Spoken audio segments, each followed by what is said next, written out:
Quem vai ler?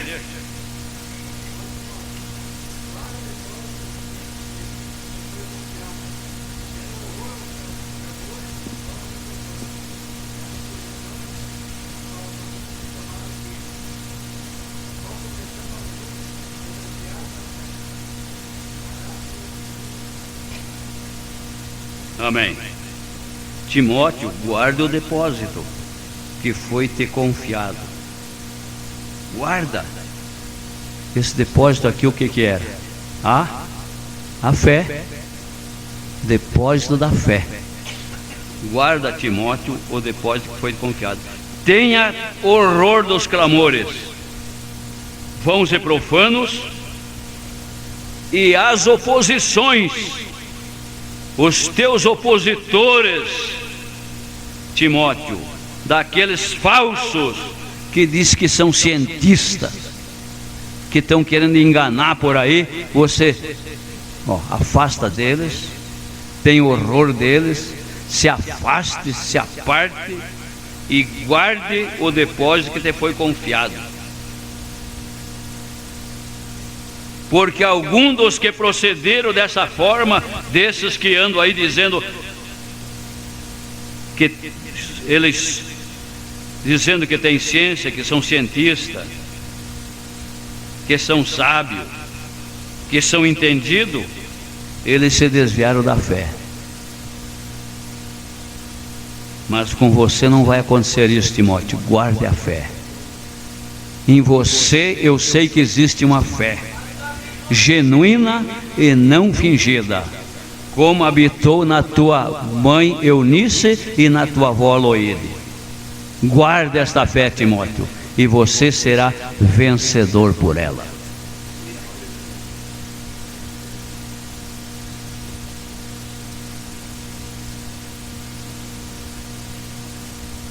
Segunda Timóteo 1,5 diz assim: trazendo à memória a fé não fingida.